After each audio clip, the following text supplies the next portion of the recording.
And I have to say, your willingness to platform or to have a conversation with Alex Jones, I think was a revolutionary act, actually. Not that everything Alex Jones says is right. It's not. Not everything I say is right or anyone says is right. But Alex Jones is an interesting person.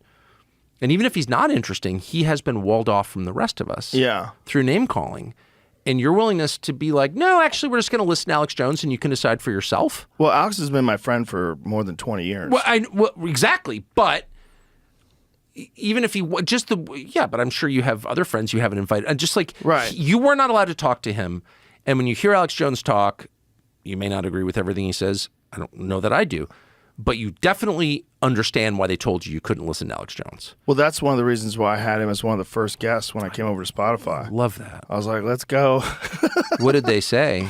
Well, a lot of people weren't happy. We lost sponsors. It was an issue.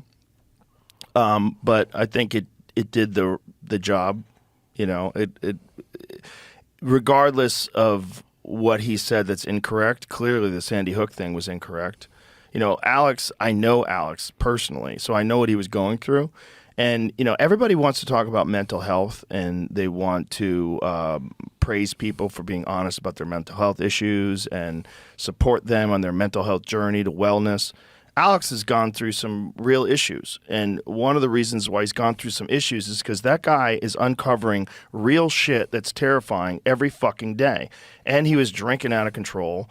And, you know, he's just fucking constantly stressed, freaking out. And when you see so many lies and so much propaganda and so many psyops that are being done on people, you start seeing them where they don't exist. And that's what he did. Well, and he's also channeling some stuff.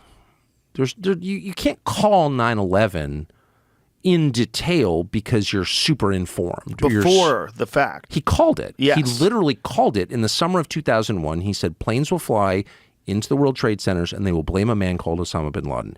We know that he said that because he said it on tape multiple times. And then he said, call the White House and tell them this. Now, that's all we know about Alex Jones. Let's just say that's the fact set. How'd that happen? Right. How did he do that? No, he's channeling something. You think That's so? super. Yeah, of course. Yeah. There's like no other. I mean, tell me how he did it otherwise. I've asked him about it. How did you do that? At length, he had dinner in my barn recently. We were talking about this. How'd you do that? I don't know. It just came to me.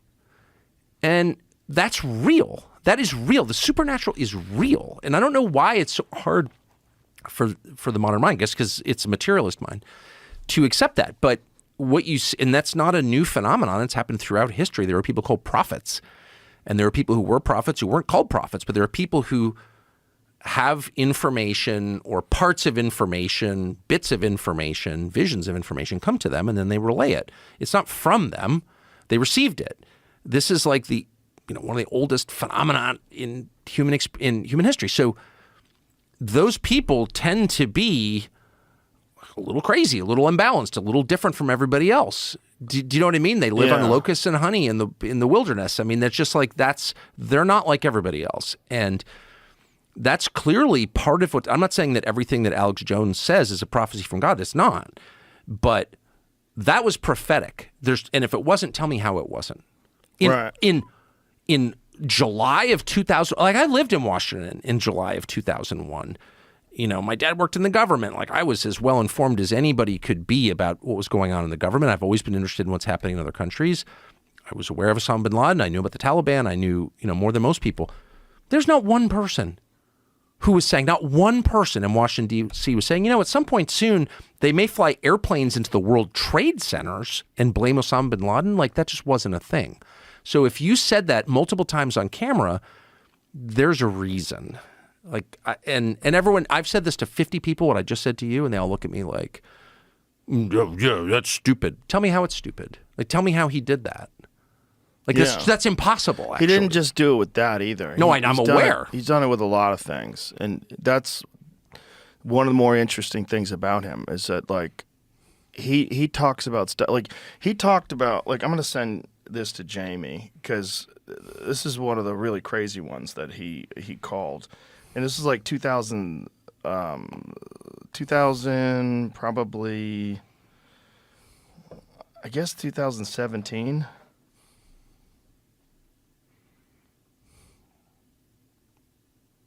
Here it is. Let me find this. Give me a second here. Because I sent it to him like, how the fuck did you call this? Because it's one of those ones where you're like, this is exactly what's happening now. Here it is. Here, 2017. Hold on a second. I'll send you this, Jamie. Come on. Technology, let's go. All right. I sent it to you, Jamie. So this is some guy's Instagram clip that I found that took a clip from the podcast, and he's doing commentary over. Put these on real quick.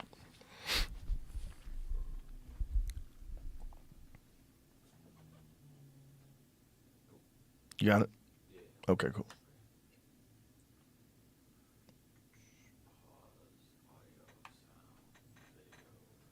Here we go.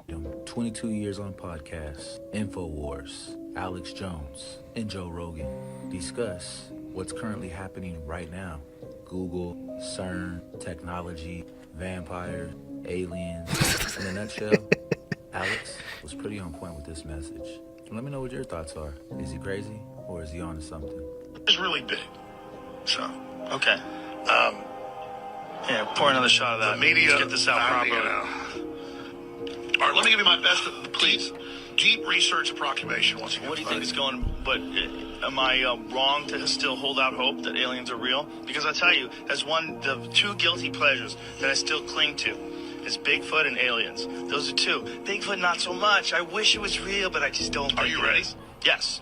Bigfoot's real. No. Come on, Daddy. No. Are you ready? Yes. I'm going to give you the big enchilada. Joe, there are Yes. aliens in this room right now. For real? Yeah, you're not of this world, bro. Me? You're the alien. Oh, wow. I didn't know. Well, here's what the elite believe. And let me be very clear because the media will take this out of context. I only go with what I can prove. Oh, And- thank you. And people can't even handle that. There's armies. We're fighting a pedophile conspiracy.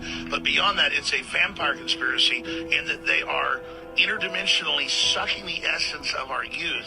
Right. And they believe they're possessed by an off-world entity. They do? Yeah, and then, Joe, I've been on air 22 years. I don't get into aliens, metaphysical, religion, any of that. I've studied the elite, and I've also communicated with a lot of the top people. And if you want to know, I will actually break down right now the best knowledge right now on what's happening on the planet. What's happening? The elite are all about transcendence and living forever and the secrets of the universe, and they want to know all this. Some are good, some are bad, some are a mix. But the good ones don't ever want to organize. The bad ones didn't want to organize because they lust after power. Look at this. Whoa. Boom. Look how they're sliding all over the place. I mean, that is fucking ice. Yeah. That guy can't stop his car. Look, he's just going to slide in that car behind him. This is Oh my God. ridiculous. Is that You Portland? can't stop it. Oh, shit. Boom. And he's that still car's going. sliding. They're all sliding. The whole thing is ice. That is fucking terrifying. Because what to the right, that's water. Oh, no. Yeah. Dude, that shit is absolutely Here's terrifying. this guy. Bridges are a real problem.